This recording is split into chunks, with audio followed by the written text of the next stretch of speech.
should be. Is that on? Huh. Okay, I'd like to call to order. Roll call, please. Commissioners Brown, Present. Fuller, Present. Harris, Present. Herr, Vice Chair Rodriguez, Present. Chairman Little. Present. We have a quorum. Okay. You want to stand for the flag salute? Mr. Harris? Everyone can put their hand over their right heart and repeat with me, please. I pledge allegiance to the flag of the United States of America and to the republic for which it stands, one nation, under God, indivisible, with liberty and justice for all.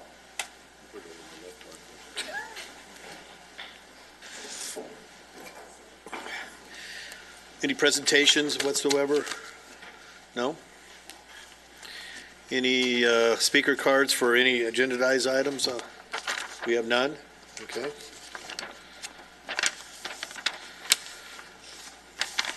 New business that's been presented to, that's been for the commission to review as far as determination of the Criminal Justice Commission meeting. We got the consent calendar. Yeah, let's see. Oh, I'm sorry. Consent calendar. I apologize. Thank you, Mr. Fuller. CC1, approval of minutes of November 8th. Has the commissioners had a chance to review consent calendar? Yes. We have a motion to approve. We have a second. Second. Please vote.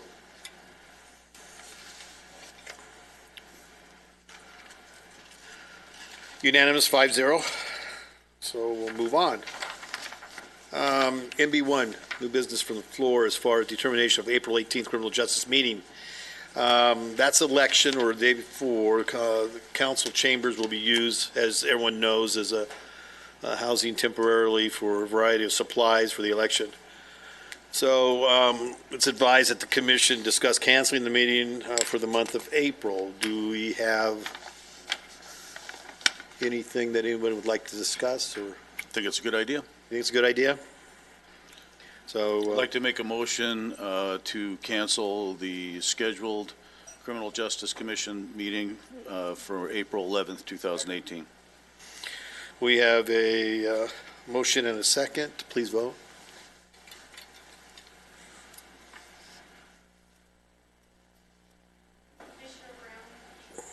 Oh, I'm sorry.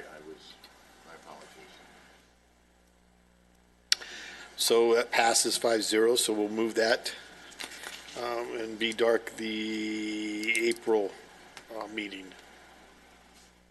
Commission staff, or staff presentation, updates and reports. Let's go right into the Sheriff's Department. Chris, you're up, sir.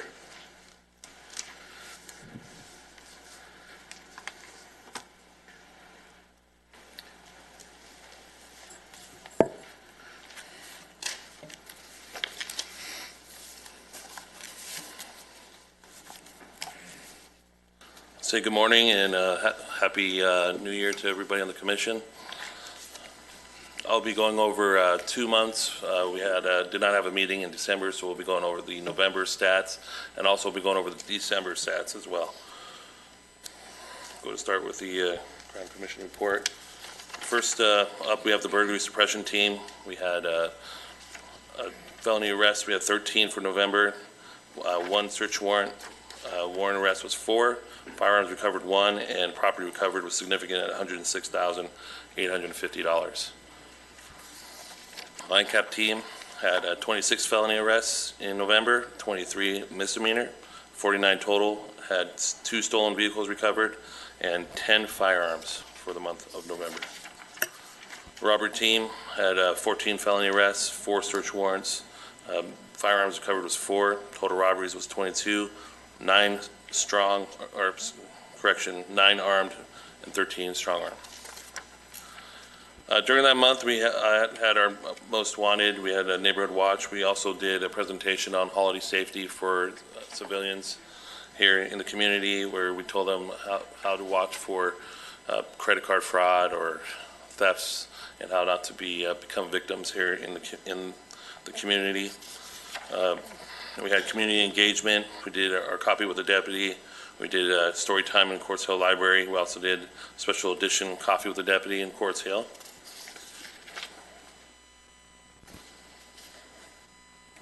One more slide. There you go. So that's our Quartz Hill story time that we did. Was a good turnout. We were able to connect with the kids in the community and on a different level. We haven't really done much story time, stuff like that, so it was something we were able to do that was great. Successful event. And then you have this next picture slide is going to be of the Quartz Hill Special Edition Coffee with the Deputy, where it was also had a really good turnout. On to the CompStat.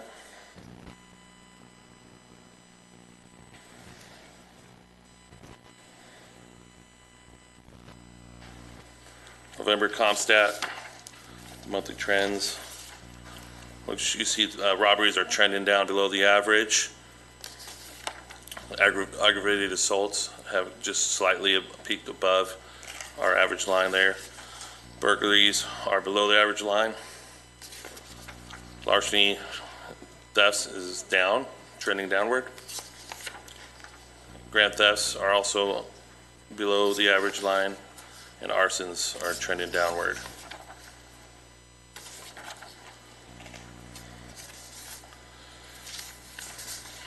November LEAPS program.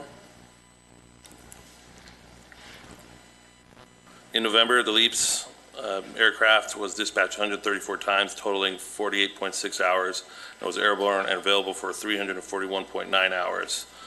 Also, they participated in helping the COPS team and the Lancaster team with Chop Shop to help survey that and help support them while they're on the ground as they effected the arrests on that. We had 20 arrests overall, 27 flights and assaults, 19 burglary arrests, 15 traffic stops that they assisted in, and also other offenses, 28, and 8 persons with a gun. Percentage-wise of the time that it was dispatched, 31% was to help for people, to help people, 14% for property crimes, 22% help with arrests and detentions, 15% for vehicles, and 18% on observations. So with that, we're going to just go straight into December. We'll do the Crime Commission report for that.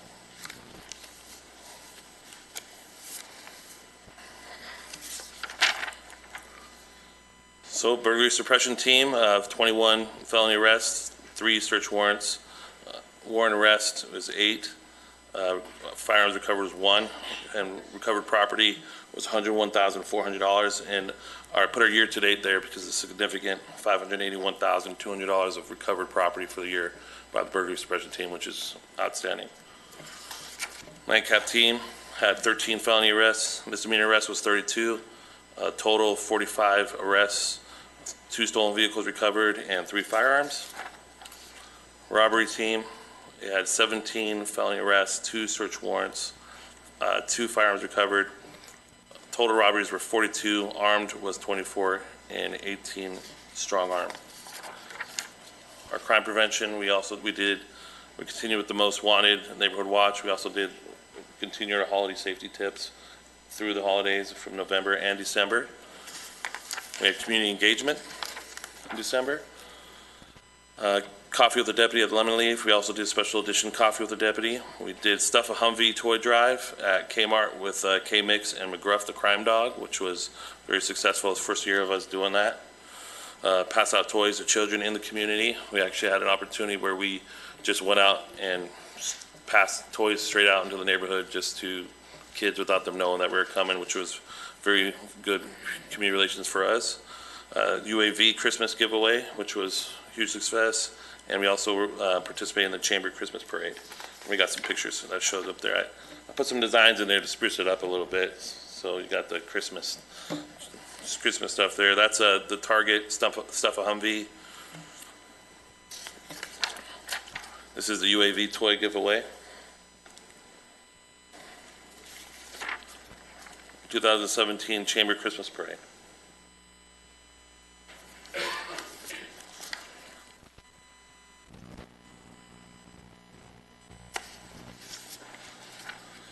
Okay, for the CompStat, you can show a comparison for the full year here. So you see where we were comparable to 2016 stats in 2017, where we were up a little bit in certain months and down. So overall, it just kind of gives you a comparison on where we're trending at right there, just kind of a visual. Our monthly trend for December. So we have the homicides are way down. Rapes over a year period are around the average period, or on the average line. Robberies is trending up a little bit in December. You see that's normal for the holiday season. Aggravated assaults over a year period are trending below the average. Burglaries trending up slightly for the holidays. Larcenies as well. And grand thefts are actually trending a little bit down. And arsons looks like it's just a little bit over the average, but it's maintaining pretty much where we are throughout the year there.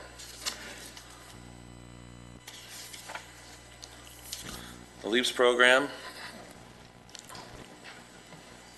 LEAPS was dispatched 173 times, totaling 56.9 hours, and was airborne and available for 353.95 hours. It assisted in 22 arrests, 63 fights and assaults, 19 burglary, robbery, 5 traffic stops, 57 others offenses and suspicious circumstances, 7 persons with a gun. 53% of that being helping people, property crimes 15%, 22% arrests and detentions, 8% vehicles, and 2% observations. Can I, Chairman Little, can we introduce Lieutenant Joe Fender, please? To Absolutely. Just the group and for the folks at home. Lieutenant Fender is our operations lieutenant, and as the captain is out on vacation right now, Joe is running the ship over there. Could you talk about the robbery issue as we see that trend up, Joe, as the statute came up for December? Is this on? Morning. I just wanted to piggyback on what Deputy Scott was saying about the robberies. He mentioned that we had a slight uptick in robberies for the month of December, which we did, which usually coincides with the holiday season with more people out shopping and more robberies and burglaries occurring. However, I did want to point out we had 15 more robberies in December than we did in the previous month in November. However, of those 15, 14 have already been sold. 6 people are in custody behind all of those 14 robberies. So although it's kind of an eyebrow raiser when you see that the arrests went up, they spiked in December, all 14 of those 15 have been solved with 6 people in custody behind them, 3 juveniles and 2 adults. Great work. I just think of that, that speaks to the work of our burglary suppression team as well as our robbery investigations unit that can go out immediately as a robbery occurs, and we have boots on the ground investigating. Instead of typically where we just take a first report out in the field and then eventually gets processed through Detective Bureau and goes through, days later. These things are done immediately. So could you also talk about some of our year-end stats? I did. I wanted, if you don't mind, I'd like to tout a few numbers for the deputies that work tremendously hard over at your station. We finished the year, Lancaster Station, for about 285 crimes per 10,000 in terms of population, with 300 being what's considered a safe city. We're about 15 below that, so we did very well for 2017. Compared to 2016, we're down just about 2% in overall crime. Again, being short deputies at the station with the constraints that are put on the Sheriff's Department and all law enforcement, I think that's exceptional work that these deputies are putting out for you and the rest of the citizens of this community. In terms of some of the specific crimes, we're down about a full percent in robberies overall from 2016. We're down just about 12.3% in burglaries. Significantly in residential burglaries, we're down about 30%, and that's probably our most prevalent crime here in the Valley. And again, the burglary suppression team and the robbery suppression team, they are prolific in being reactive and investigating these crimes. It's hard to predict where crime is going to occur. If I could do that, I'd probably be making a lot more money in a different capacity. But reactively, they are second to none. They are able to identify upwards of 80% of the suspects who commit these crimes, and then they go out and they arrest them. And they're getting very successful prosecutions on a lot of the suspects, and mostly the juveniles, which have been very difficult to prosecute in the past. Very, very successful in getting successful prosecutions on those suspects. So overall theft was down just about 5%. Although it shows a slight spike in arsons on that last slide, we're actually down 40% in arsons from 2016. So again, I'm filling in for the captain, and he gets the absolute pleasure and honor of coming up here and touting the work that the deputies do. So it's a privilege for me to come do it. But this is the 8th patrol station that I've worked in my career, and these deputies work exceptionally hard for the citizens out here, especially, like I said, with the constraints that's put upon them. They are some of the hardest working deputies that I've been around in the 18 years that I've been on this department. So working tremendously. We agree with you, sir, and thank you. We really appreciate the service that the Sheriff's Department does in this area. It's incredible. We all marvel about the protection that we were given in this area in the Antelope Valley. So again, it's a commitment to the Sheriff's Department and everything else. So thank you, sir. No, thank you. Thank you. Quick question. I'm sorry. Quick question. And now we have a little bit of hindsight. Are we seeing any effects from the state get out of jail free program that they passed in the last couple of propositions? Do we have numbers that show whether that's having a negative impact?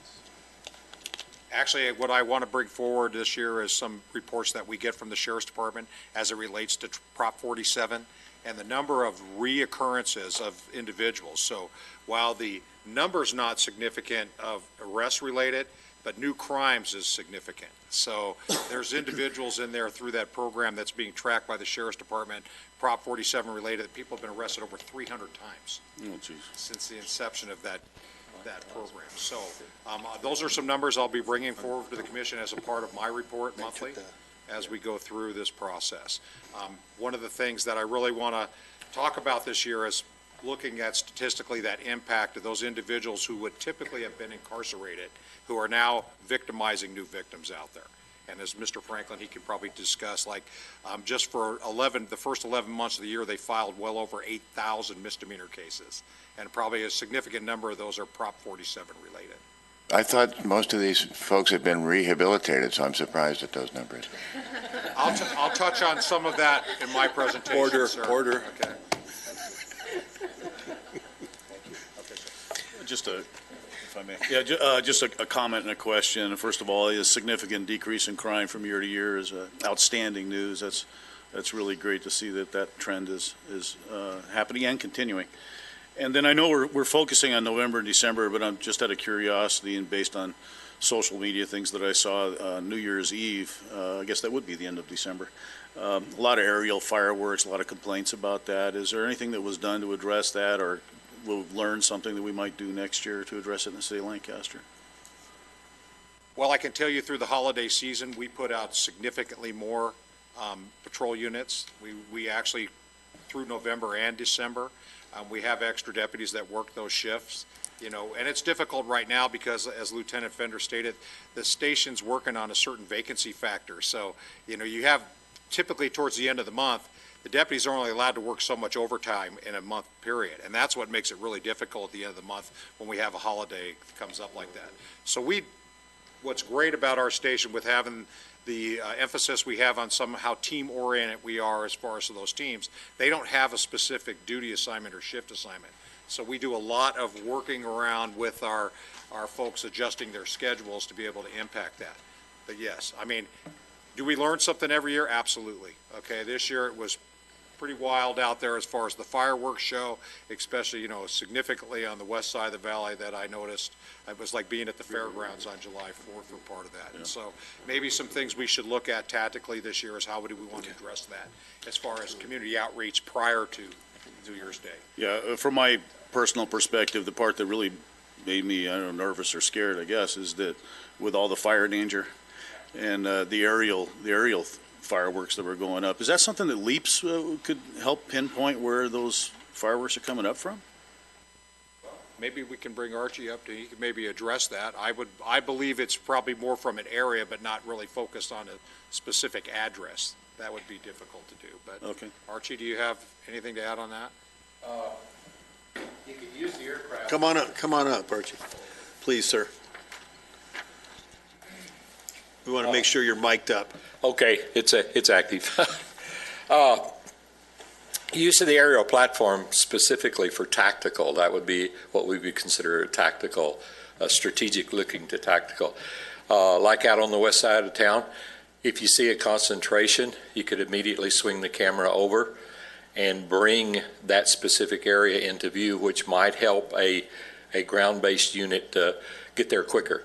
The ground-based units respond unbelievably fast as it is, but from that altitude, it could be of assistance. That's primarily at night with a good infrared system that also can enhance the capability of the platform itself. Which we have that? Yes, sir. The current infrared system we had is not the newest one, and we're looking into that new one now. But yes, you have an infrared capability. That's correct. So could it be, what Mr. Fuller brought, could it be to a point where can you pinpoint individuals going into a residence with the infrared system like that? Infrared videography does pick up a human being very, very easily. Okay. That's under the control of the deputies themselves from the console in the Lancaster station, and it's a real tight team between our LASD officers and the people that are operating the aircraft. So, Mr. Dorico, with something like that, or Lieutenant, how could you, let's say infrared could pick up individuals shooting something off or whatever it may be, and then run into a residence. Where can the sheriff's department come involved as far as knocking on the door and says, is it a tough fine line there, or how do we curtail? It's a misdemeanor not committed in my presence. So unless the aerial platform could maintain a visual of that individual going into his house, and then the deputy get there in a reasonable amount of time, you're still, the aerial platform on the FLIR and the infrared is not going to identify facial characteristics of that Correct. individual. So to say that individual let the fireworks off is the same when they ran into the house, when it's just a vague shape. But it's not worth a try. It's not worth. I mean, it's not to say that the deputies wouldn't at least make contact at the house and try to get the person to admit that they were setting off fireworks, or maybe catch them in the act by the time that the ground unit gets over there. What about the possibility, or have we in the past offered rewards for people to turn in people that are shooting fireworks? Because I know a lot of times when people are doing it in neighborhoods, their neighbors are not thrilled about it. So maybe if we offered some kind of a reward to residents that would be willing to turn in people that are doing fireworks. So that's certainly if something the commission wants to investigate, and as we talk about the certain holidays where we know this is an issue, and address that before and put that out there, it's certainly for discussion. It's something that we could bring to the city council at a future. I think Mr. Fuller brings up a valid point. I mean, New Year's in my neighborhood on the west side, it was more New Year's than it was 4th of July. So it was incredible. Mr. Dorico, you talked about a public education campaign that would precede the holiday and making people more aware. I think that even perhaps the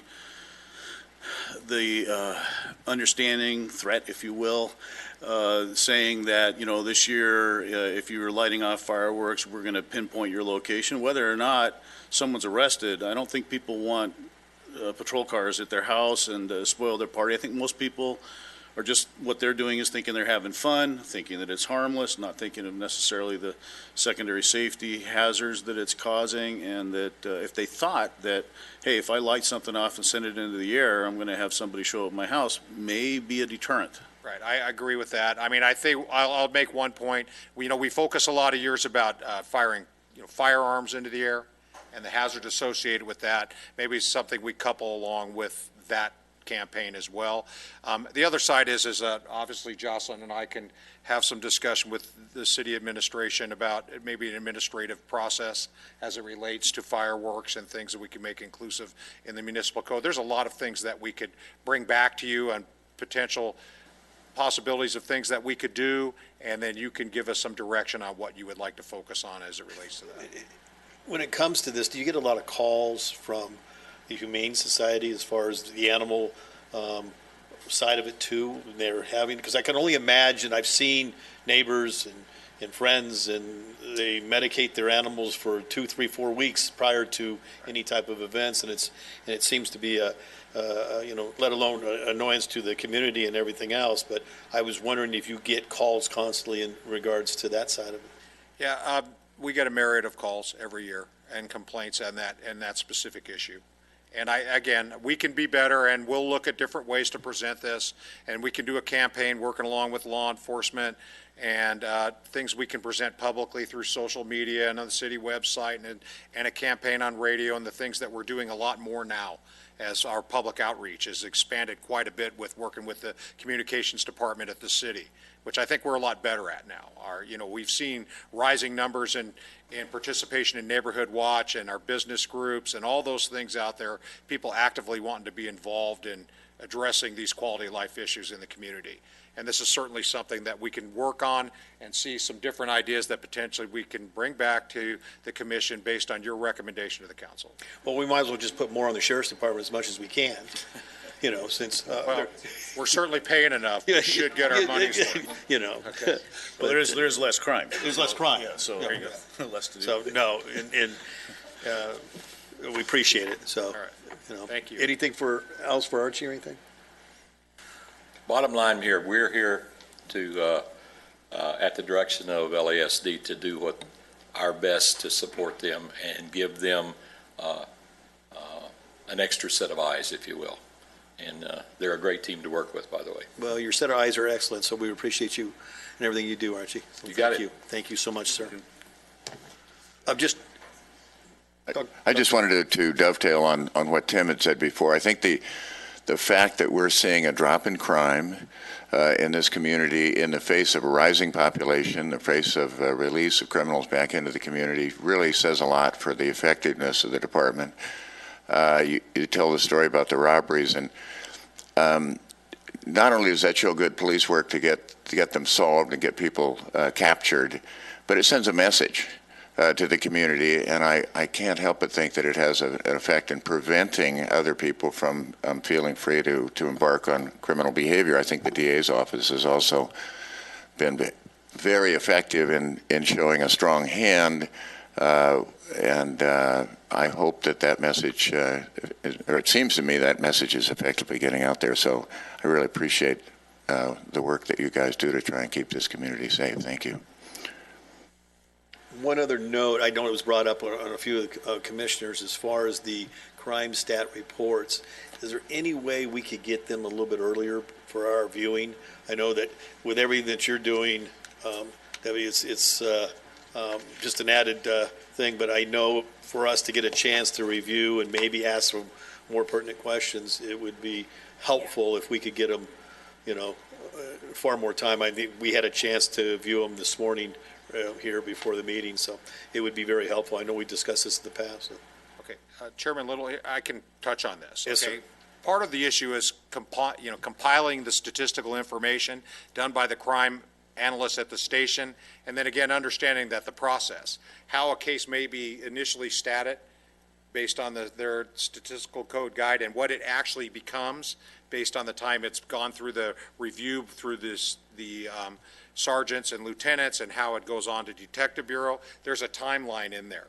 So maybe something we can discuss is maybe a different date for the commission meeting that would give more time where it wouldn't be a matter of days before it could be provided. That would be great. I mean, Okay, we would and consider again, that's that. something for your consideration, what makes sense. I just know what kind of timeline it usually takes for compiling of those stats and producing that, where we get realistic numbers to. Okay, so that period of time, Mr. Dugan, would be, we need more time for them. I would believe if the meeting was at a later date, and I don't know, I'm just throwing this out there.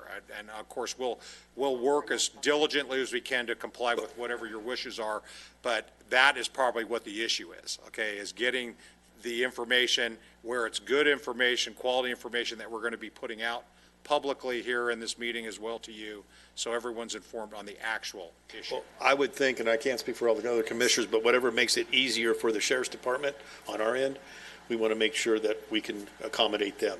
So, but yet we need those type of things to Okay. the review a little bit quicker, if that's possible. All right, And again, it would be along with everything that Mr. Franklin, CHP, whatever falls into their schedules too, as far as a different time and meeting set, so.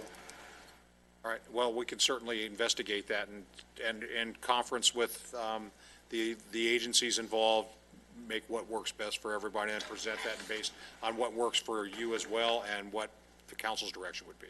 Okay, that'd be great. Thank you. Thank you. Any other comments for, no? CHP, how are you, sir? Good morning. I'm doing great. How are Good. you? Good, very good, sir. All right. Well, Happy New Year to everybody. Same to you. Just to go over a couple of stats here for you guys. Our fatal accidents in the CHP jurisdiction in 2017 versus 2016, unfortunately, increased by 1. This year, we ended up with 26 fatal accidents.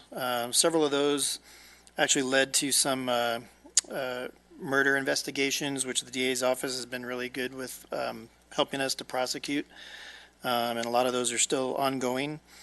We appreciate their help. We also have an increase of 6% in our total accident picture. So all accidents combined, those are property damage and injury and fatal accidents, are up 6%. We've had 1,574 this year versus a little over 1,400 last year. Our DUI collisions are about the same. We had 2 more this year than we did last year, and that was a total of 138. We also had a total of 16,703 enforcement contacts overall in 2017, which is pretty good for the small command that we have. We just have a little over 50 uniformed personnel working there, so we're spread pretty thin, but they're out there working hard. We're trying to work with county roads to improve some of the intersections and some of the roadways that we're seeing an increase in traffic collisions. I've met with them, and there's some plans in the works to do that. We kind of identified three intersections and 3 locations where the crashes are higher than I see everywhere else. We looked at a map and kind of were able to pinpoint where some of these are serious accidents are happening. And there's no defect with the road. It's just that there's things that maybe we could do in addition to what's already there to help cut down on those collisions. Let's see, motorist services, we had 4,763 services to the public. And speaking of the public, I'd like to thank them for their generous support for our Chips for Kids toy drive this year. Just tremendous outpouring of support from the community. We wouldn't be able to do it without that support. We raised 11,287 toys, and all of those stayed here locally in the community. And I know my PIO, Gil, does a really good job of making sure that they go to kids that actually really need those toys and wouldn't maybe otherwise get one during the holidays. Our senior volunteers, our explorers, our non-uniformed staff, and then our uniformed all kind of come together and work together as a team to make that happen. And so a lot of hard work went into not just the collection of them, but the processing and the bagging of them, and then the distribution. And you can imagine that's a lot of merchandise to move. But without the community, we wouldn't have been able to do that. Other than that, I don't have anything else that, for a presentation unless there are any questions. Any questions? Thank you, Captain. Thank you, Thank you, Captain. sir. Mr. Franklin, how are you, sir? Happy New Year. Fine, thank you. Happy New Year. So going through, again, this is all of Antelope Valley, not just Lancaster, but the complaints that were filed, we reviewed in December 437 potential felony cases. And of that, we filed 197. The total amount of felonies filed for 2017 was 2,868 felonies. As for misdemeanors, in December, we filed 653. We reviewed a total of 779. And the total amount for all of 2017, kind of a staggering amount, 8,579 misdemeanors. So those misdemeanor courts are very, very busy.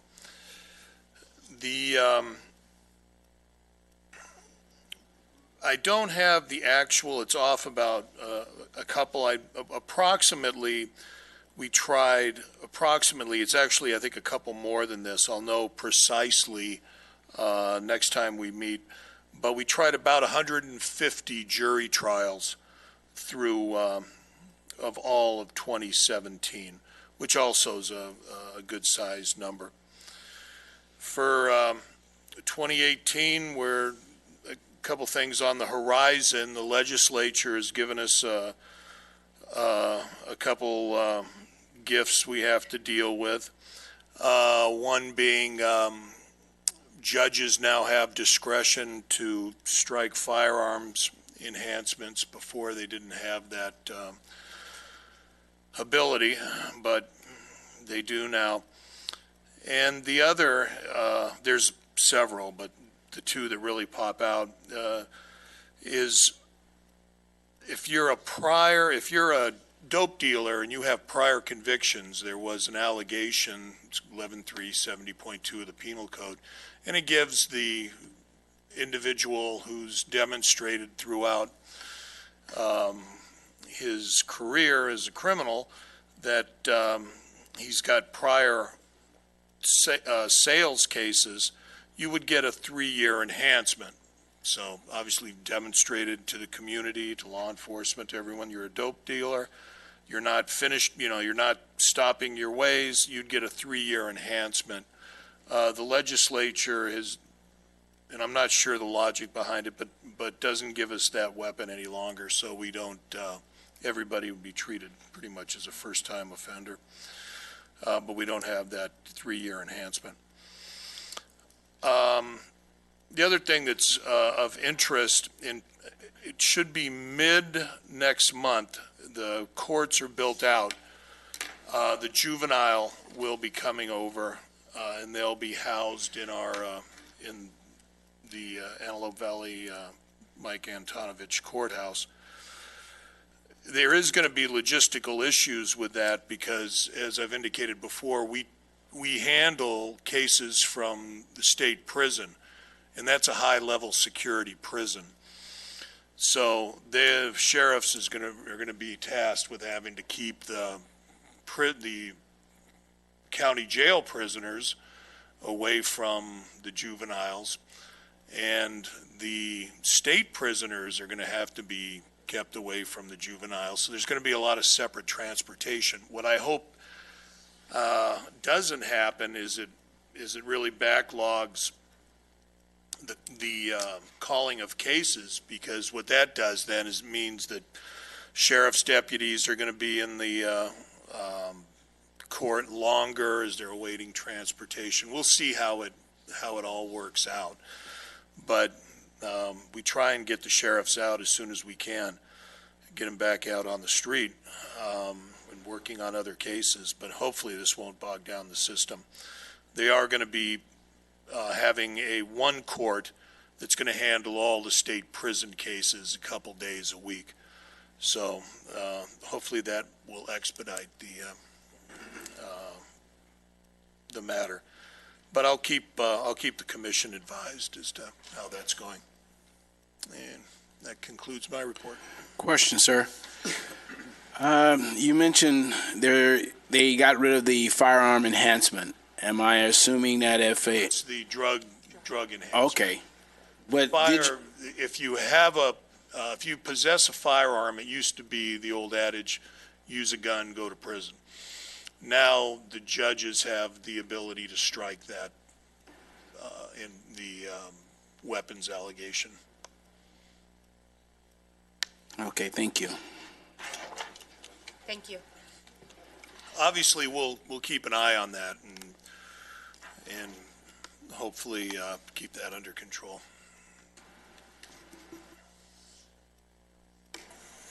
Mr. Franklin, thank you, sir. Any questions? Yes. You gave us statistics about how busy your office is. In the criminal justice business, there's the issue of whether an office is easier to plea bargain with and then reduce the charges and reduce the sentence, producing less work for the department, for the DA's office, or whether you hold a pretty firm line and you take a lot of cases to trial. You guys take a lot of cases to trial, but I was wondering, do we have some comparison to other DA offices in terms of their willingness to bargain cases down versus take them to trial? Well, what I can do is run the statistics of the various branches throughout the county and bring it to one of the future meetings and relay the amount of trials that they try versus the amount of cases that they try.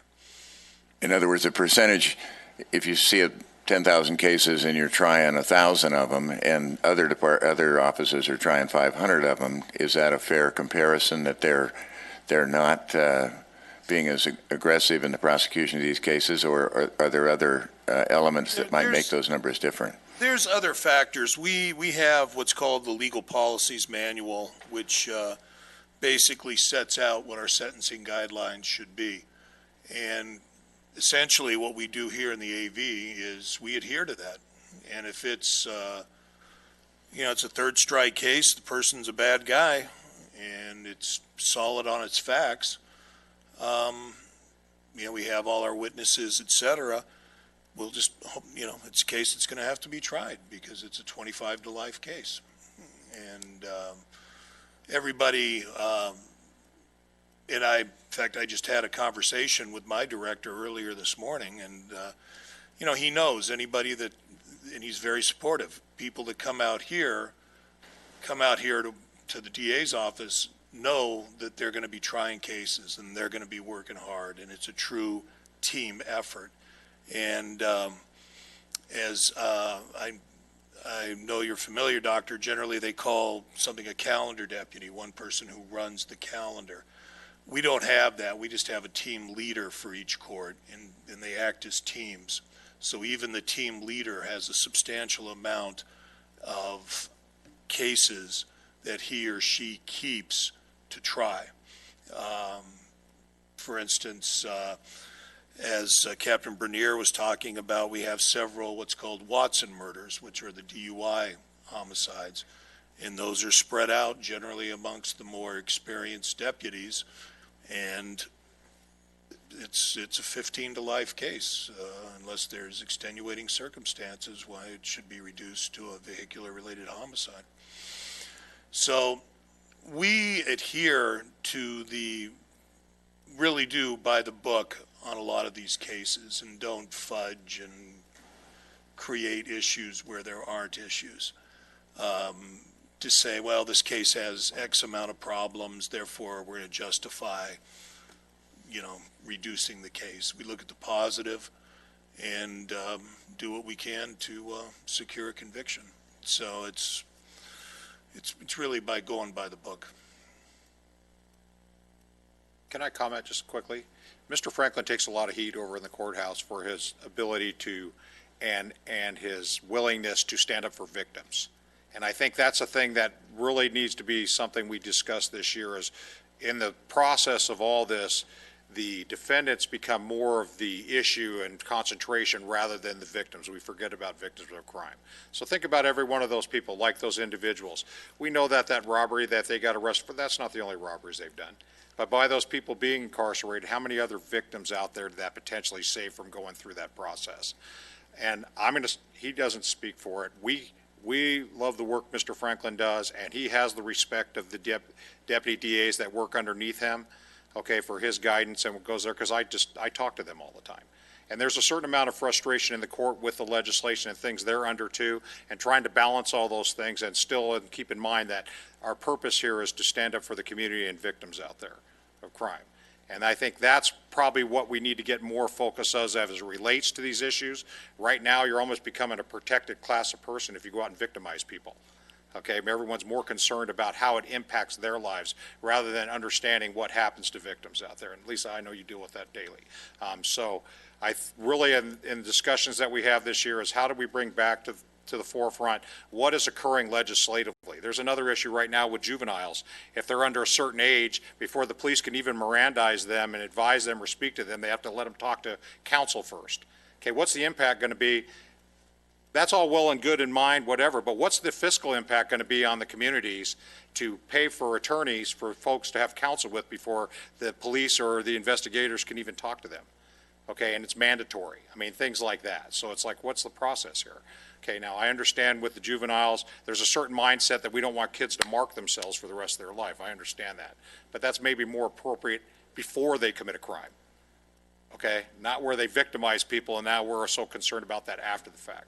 So I just want to, I talk about Steve a lot. He's someone I admire and respect after 30-something years in this game. He has our admiration for the work that he's doing in our community, and he's so humble, it's ridiculous, okay? I mean, it's ridiculous. He could never be a politician because he never talk about himself, okay? But anyway, that's where we're at. Any other questions? Mr. Franklin, real quick, the pilot project, you had mentioned, and I'm sorry, I might have been talking, how's that coming? I know this, I was just wondering if a lot of people are taking advantage of that. No, they're not, unfortunately. That surprises me. It's kind of slow. What we're going to do is we're going to modify that, and we're going to start mailing out letters to the victims and just say, look, if you want to claim your restitution, we have this available for you. Please take advantage of it. So we're going to take that angle and see if that gets the numbers up. All my deputies have been instructed to make sure that the victims are made aware, but for whatever reason, they're not always taking advantage of it. So I think maybe a letter where they're, I need that $2,000 back. Right, and for the record, explain the pilot program real quick. It's a project that you brought and discussed as far as individuals being able to claim money that could be owed to them through restitution. As far Correct. Yeah. And that there's individuals that will help them file the necessary legal documents, get it filed with the court. So there is in fact a judgment. Correct. And so if the defendant does have a home or any assets, there's going to be a lien placed on that until that debt is paid. Yeah, I'm surprised that it just hasn't caught on fire, but I guess a little bit more education as far as out there, yeah. That's what we're hoping. Yeah. Thank you, sir, for everything you do. Any other questions for Mr. Franklin? Jocelyn? Thank you. Good morning. Just a couple of things. Just to piggyback on what Mr. Franklin was just talking about, Lee and I were just discussing that maybe the city and public safety can work with you on kind of getting the word out about that restitution program. Lee has a lot of PSAs at the theaters and so forth, so maybe we can talk about that and help get the word out to everybody. You'll recall at the last meeting, Vice Mayor Christ asked us to look into an ordinance concerning what items one can or cannot bring to a demonstration or a protest. Just wanted to give you a quick update. That ordinance is in the works, and we expect to have a draft to you for discussion and consideration at the February meeting. We'll get the draft to you well in advance of that, so you have an opportunity to read and review it and put together any comments or questions you may have. Also last night, the mayor proclaimed January to be Human Trafficking Awareness Month. He expressed great concern about, in particular, some of the forced prostitution that appears to be going on. And in this city, we're particularly concerned about some of the events at local motels. So we've been asked to look into what kind of remedies the city, in addition to the state code and the state remedies that are available, what the city might do to enforce against that and to ensure that that kind of behavior is not occurring in this city any longer. We're going to have some discussion about that internally. And I will try to bring something or some suggestions to you, hopefully at the February meeting. I would expect we'd have at least some questions or for some comments for you to get some feedback on what direction that might take. That's all I have for today. Jocelyn, I would like to help you with that, if you don't mind. That would be Can give you great. some information and everything that I know from victims that I have in contact with. I've had like 5 victims this last month on human trafficking, so that don't report to Sheriff's Department, but they come in and report to us, and we call CERT and we get them safe. So I know some locations. I did go out on a ride-along last month with the Sheriff's Department as well to kind of look at what was going on. So I do have some information that I'd be more than happy to share with you and help out with that. Vice Chair, your expertise would be greatly appreciated. We'll definitely be in touch with you. Thank you. Any questions? Thank you, Jocelyn. Everything you do, too. Thank you. Appreciate it. Mr. Dorico. Yes, sir. Happy New Year to everyone. I think what I'd like to do, and this year, is I'd like to start at some point. I'm going to have Christy Slayton reach out to each commissioner and schedule a time where I'd like to meet with you individually to just discuss what you believe our priorities are community-wide as it relates to crime prevention and public safety. And then I want to do some goal setting this year for things that we want to focus on. And we talk a lot about arrest and after-the-fact issues and those things, but I really want to get on the forefront of some of this stuff. Some of the things that have come out of, in light of, especially with juveniles, the ages that we're dealing with, these kids are 4 or 5, 6 offenses deep before anything even happens in those cases, and it doesn't make any sense, okay, with the idea being with diversion and all the things that we're trying to do in an intervention model. I think we're going to have to start dealing with things at a much younger age. So I'm really looking for some ideas and how we reach out to the community involvement with different community groups as well as the schools and things to kind of really target that intervention model.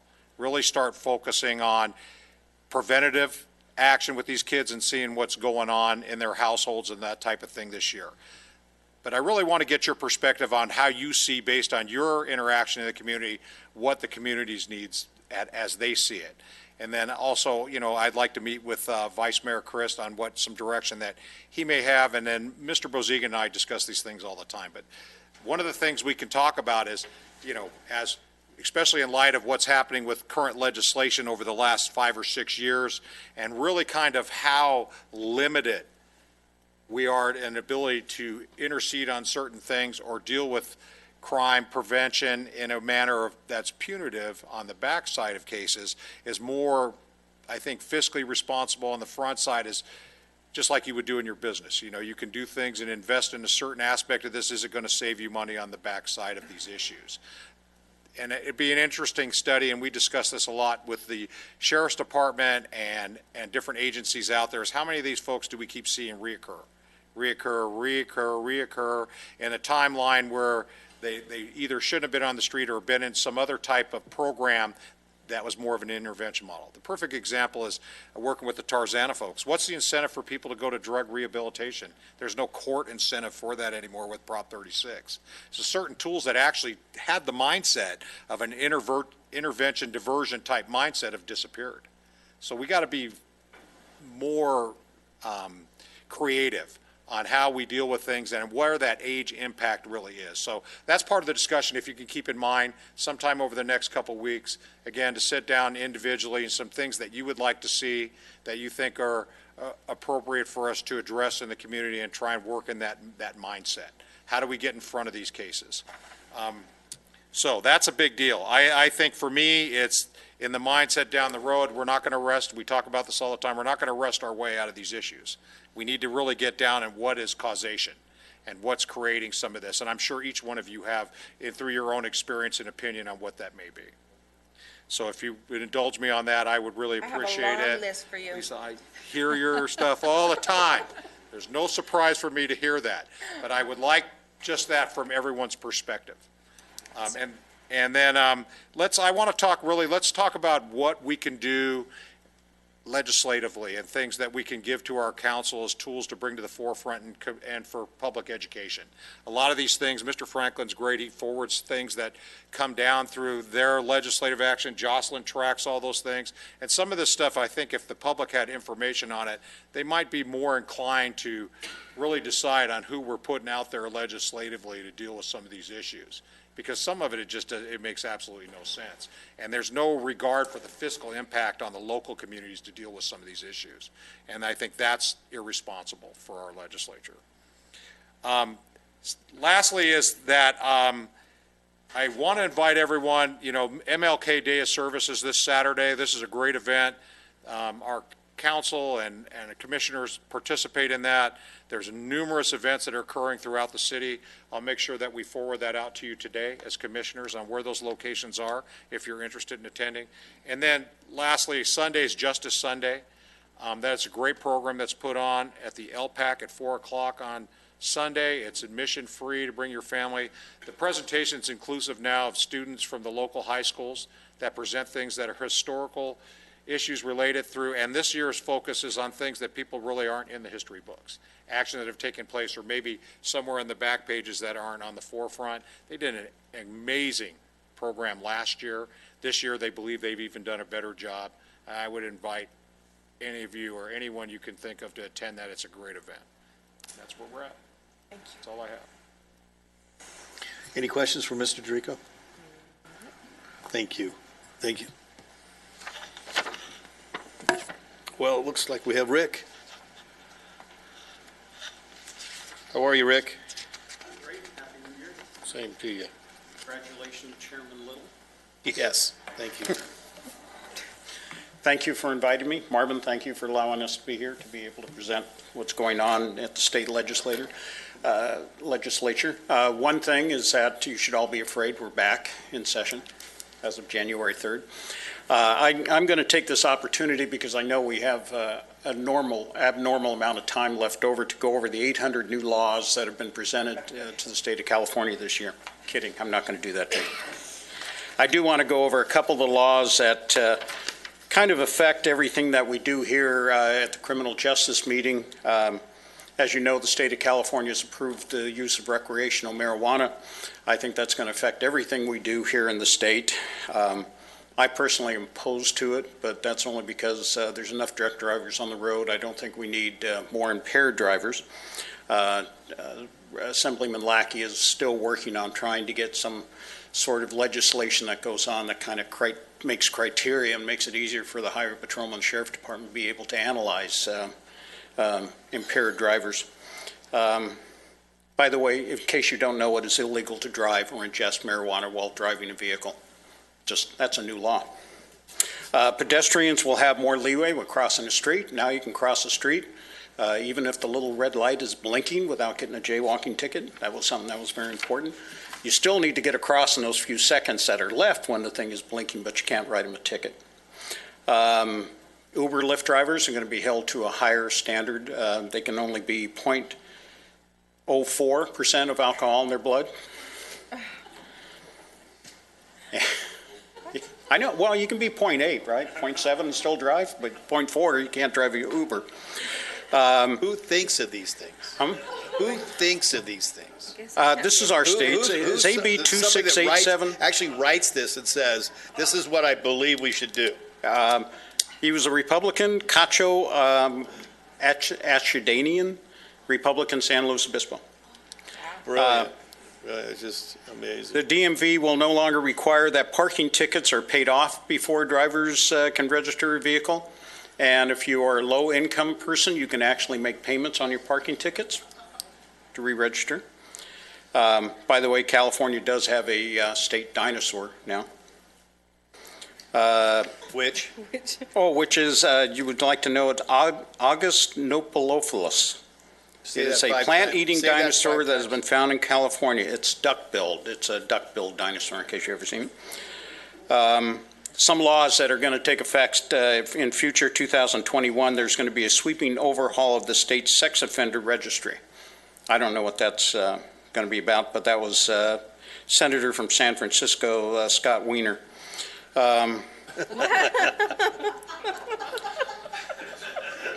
How do you say this with a straight face?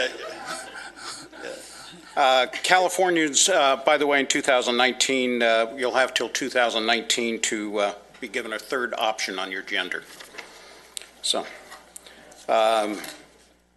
and also there's a law, AB 101008. It's called Statewide Ban the Box Law. This law applies to employers with 5 or more employees and prohibits employers from asking about criminal history on job applications. So you can't do that anymore. Sexual harassment training topics will include more based on gender identity, gender expression, and sexual orientation. And the gun laws from AB 63 will start going to effect, some of them. Some of them started earlier in 2016. There are some new laws that come up in 2018. Criminals will now have to give up their guns when convicted of a serious crime. That's a shame. Good thing. Voluntary, no doubt. Yeah. Ammunition sales beginning on January 1st, 2018. Ammunition sales must be conducted and processed through licensed vendors. And you can't have ammunition delivered to your home anymore. You have to go get it. That's going to actually get tightened up also in July, a little bit more, where you're going to have to register and provide documentation, everything that you're allowed to buy ammunition, including 22s, long rifles, which you can't hardly find anymore in a store. By the way, firearms owners must notify local law enforcement regarding the theft or loss of firearm within 5 days. So that's going to increase your job a little bit. I don't know. When do they go to the sheriff department to notify you of a? Okay. And let's see, go over. Probation officers and courts must verify that a defendant has complied. This is somebody that has a criminal. They have to comply with the requirement for final disposition of the defendant's case. So they have to provide information they got rid of their guns if they're convicted of a criminal activity. I'll give you a little update on Senator Wilk and Assemblyman Lackey. They're still working towards a couple bills that are still going through our 2-year bill, especially on trauma funds, Doctor. In fact, I'm going down to LA, I got to leave here in a little bit, to go down to a Measure B audit meeting to see if that audit's still going to go through. All the supervisors will be there, probably protesting against that audit, but we'll be able to give you a better update on that. Assemblyman Lackey is still working on the Aerospace Center of Excellence. We're probably going to be asking everyone for a letter of support on this thing. This really will make the Antelope Valley stand out. Working with Ed Knutson, the high schools, and to be able to create jobs here in the Antelope Valley that go from high school on through aerospace manufacturing, engineers, to allow that to happen, and to make, working with UCLA and the engineering courses and Antelope Valley College on engineering, but also Antelope Valley College has developed a class where fasteners and learning how to just work on aircraft.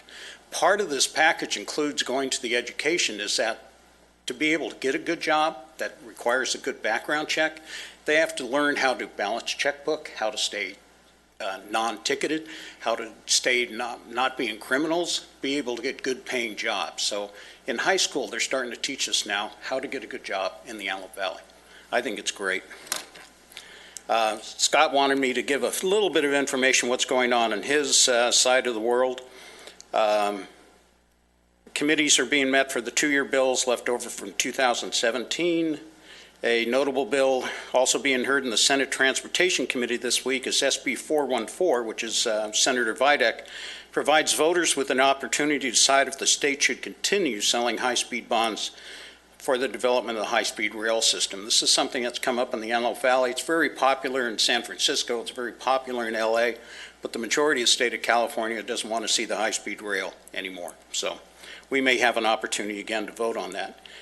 Senator Wilk continues to work on ways to mitigate the effects of CMEX mine, which is right on the 14 freeway. There's lots of things about that mine that really affects people in the Antelope Valley. One thing is that 1,200 more trucks will enter in onto the freeway at 14. And that's really going to affect how we move transportation when we have over 100,000 people a day driving the freeway. So we're looking at that once again. We're still working with Senate Bill 792 for the trauma funding. These are some of the suggestions that we're working on bills this year that came from the community. Court-ordered treatment for convicted animal abusers, also allowing a judge discretion to charge an offender with a felony for animal abandonment, prohibit a school district from publishing a student's address in any official meeting minutes or any other publicly available document, and expand community college tutoring for all subject areas and change the education code requirement that a faculty referral is required for tutoring. These are just some of the bills and some of the things that we're going to be posing this year, and that's my report. Any questions? Thank you. Thank you, Rick. Always thank you. Mr. Franklin, how do you stay so cool with all these bills coming down the pike? I mean, I watched you. There was no expression, and you're right, Mr. Dorico. Yeah, it's amazing. Our sheriff's department, our district attorney, it's amazing what the work that you do, and then you hear some of the stuff that's coming down. I'm just going, oh, jeez. Thought process sometimes is not there. Okay, any questions for Rick at all, or any comments?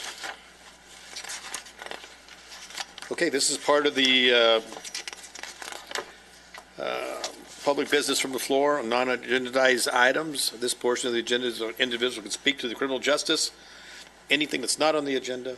State law prohibits the commission to take any action on the items, and can be referred to staff. Individuals are limited to 3 minutes. I have a couple speaker cards. Mr. David Paul.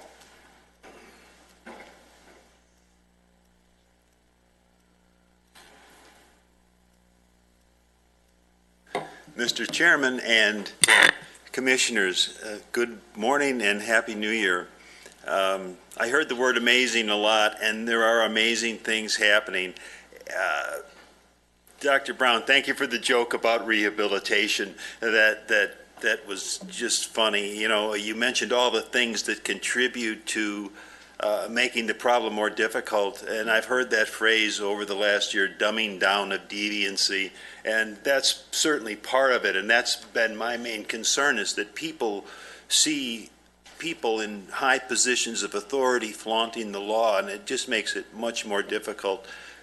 But I'm reassured by what I see here. I want to tell you all that at 9:30 on New Year's Eve, it sounded like a war zone outside my house. I called the sheriff's department, and even the dispatcher, I was on the phone outside the door, and she could hear it, and she knew what, how loud it was and how disruptive it was, and that ended within 10 minutes, so that made me very happy. Mr. Franklin, you talk about 8,000 misdemeanors, and that's what, the 1% of the ones that are actually caught. So it's a tremendous job that you all do, and I'm always in awe of what goes on here.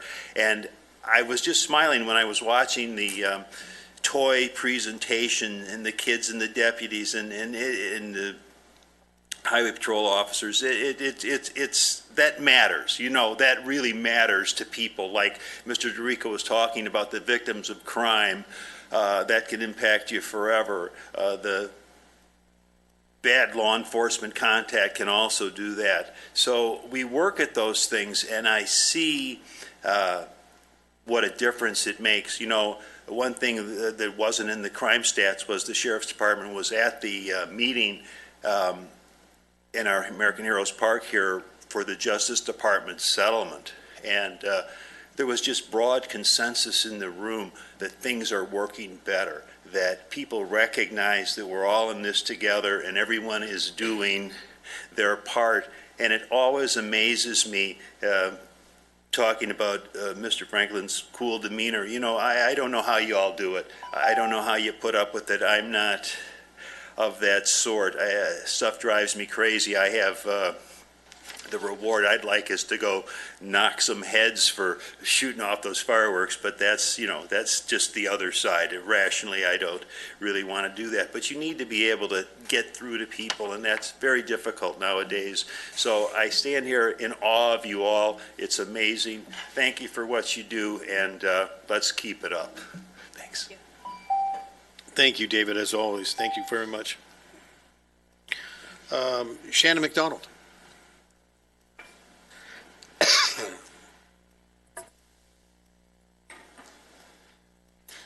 Good morning, Commissioners, Chair, Vice Chair, congratulations. Excuse my speech, just had dental work done, so excuse my speech, sorry. One thing I wanted to speak on, because there's two, the fireworks. I agree with the award system, the reward system. I also think that as long as I can remember, fireworks have always been illegal in Lancaster. In the location I live in, it's terrifying. Not only for the animals, it's terrifying for me, and I'm almost 42 years old. It's terrifying for me to hear it. We have two locations where they do fireworks legally in a controlled environment, which is Jet Hawk Stadium and the fairgrounds. So anytime there's fireworks going off, I feel bad for the vets and the animals. Like, it's horrible to deal with that. And I think that, that letting people know that in no way, shape, or form is it even a little bit legal to do fireworks in the city of Lancaster would be a start with that. And the reward system, I think there'd be a lot of people willing to, people are fed up with that, the fireworks. Like, it's the 4th of July, we were used to them, some of us, but New Year's and something like that, it's not okay. So I wanted to speak on that part of it. In the location I live in, I know why the fireworks are illegal in Lancaster. We have so much brush, and where I live, there's so much dry brush over there that it's just such a hazard. Then you got people shooting fireworks off. You're sitting there looking at your roof like, please don't hit my roof. You know what I mean? It's just, they're terrifying. In every way. So I think that those things would probably be a good start to make sure we really focus on letting people know in no way, and even a little bit, not even slightly, are they even legal out here in the city of Lancaster. Anytime 4th of July comes, I see them all in Palmdale with their little booths. That's not Lancaster. So that was the first thing. Real quick. Mr. Franklin, I appreciate everything that you do.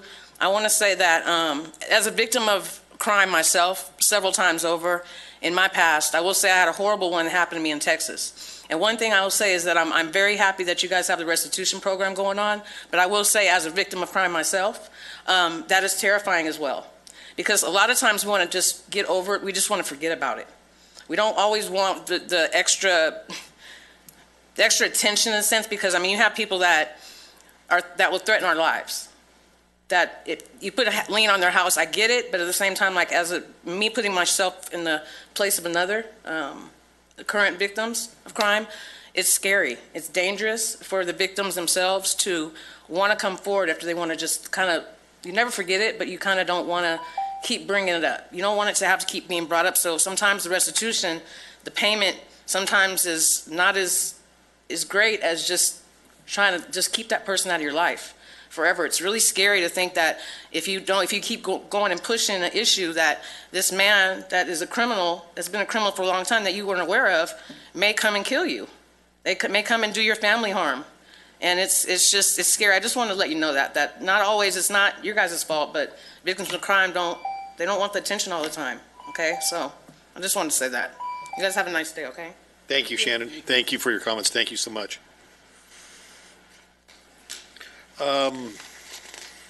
Quick comment, which I apologize.